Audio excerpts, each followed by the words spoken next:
Voilà, je m'appelle Fabien Dacosta, je suis photographe depuis que j'ai une vingtaine d'années, donc ça fait bien longtemps. Et bon, ma spécialité, un peu en quelque sorte, c'est ce qu'on appelle la photographie d'illustration. Donc j'ai commencé dans le métier en vendant des reportages pour des revues de voyage. D'accord. À l'époque, c'était Atlas, Ah oui, ce genre de revue. Okay. Oui, ça ne nous rajeunit pas. Et ça me permettait de financer mes voyages, comme je voyageais beaucoup à l'époque.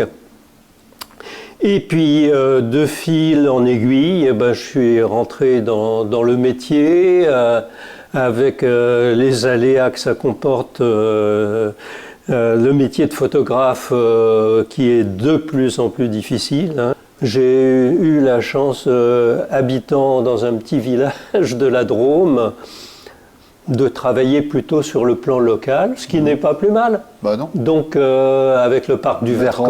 On va leur les savoir, les histoires, les lieux, et oui, il y a de quoi faire. Oui, il y a vraiment de quoi faire. Et là, depuis 3 ans, j'ai eu la chance de suivre ce chantier, cette histoire tout à fait extraordinaire de la réhabilitation de cette usine, cette ancienne usine textile. Et comment est arrivé le projet? Comment vous l'avez eu? Et, bon, c'est monsieur et madame Morin qui m'ont contacté. Qui connaissaient un peu votre travail ou pas? Oui.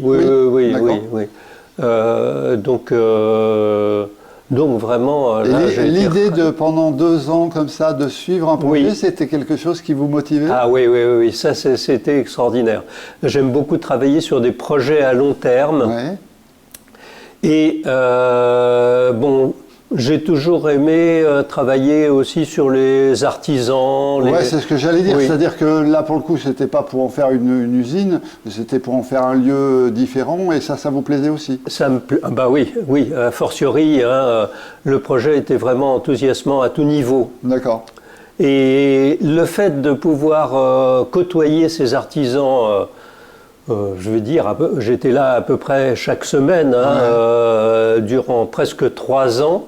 Ça a permis d'avoir une familiarité avec les gens, une reconnaissance. Projet, en fait. Oui, voilà.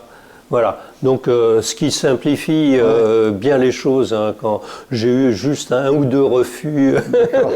Mais qu'est-ce que vous avez appris de ces 3 ans au contact des artisans, des ouvriers? Alors, ça m'a confirmé sur la beauté du travail manuel, même si c'est des travaux qui sont peu considérés. Ne serait-ce, là, je suis devant une photo de quelqu'un en train de monter un échafaudage, mais tout demande une précision et de ne pas se louper.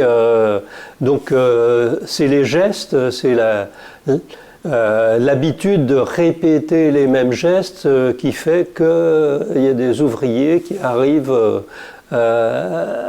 à faire le geste précis, enfin vraiment...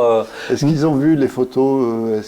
Alors, non, pas encore. J'espère qu'ils auront l'occasion de venir visiter l'exposition. Des fois j'en montrais, hein, comme maintenant avec les appareils numériques, on peut montrer les photos. Mais bon, ils étaient très occupés, donc je n'allais pas les interrompre pour ça. D'accord. Donc ça a été vraiment une très belle aventure, très enrichissante. Et puis vous avez pu les filmer dans toutes les conditions, tous les climats. Oui, à toutes les saisons. C'est bien d'avoir cette durée-là. Absolument, oui. Et ça renouvelle les points de vue, ça renouvelle... il y a des images prises en hiver, même s'il ne se passait pas grand-chose. Malgré tout, on peut faire de la photo. Et puis, il y a tellement de corps de métier qui sont intervenus, ce qui a diversifié les points de vue. Et qui permet de faire une exposition qui n'est pas monotone, même si c'est sur le même thème.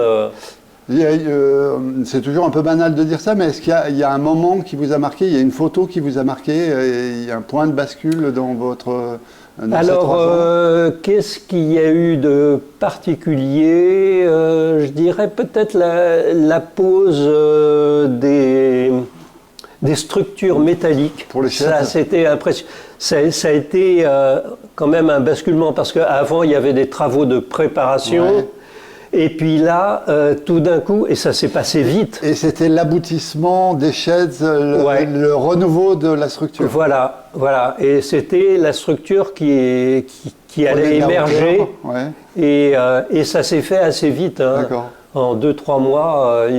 Là, c'est des charpentiers du fer, en fait, parce qu'il y a peu de bois dans cette structure, mais qui travaillent, dans les hauteurs. Ouais, c'est vrai aussi, oui. Et voilà, ça demande des capacités donc, aussi d'affronter le vertige.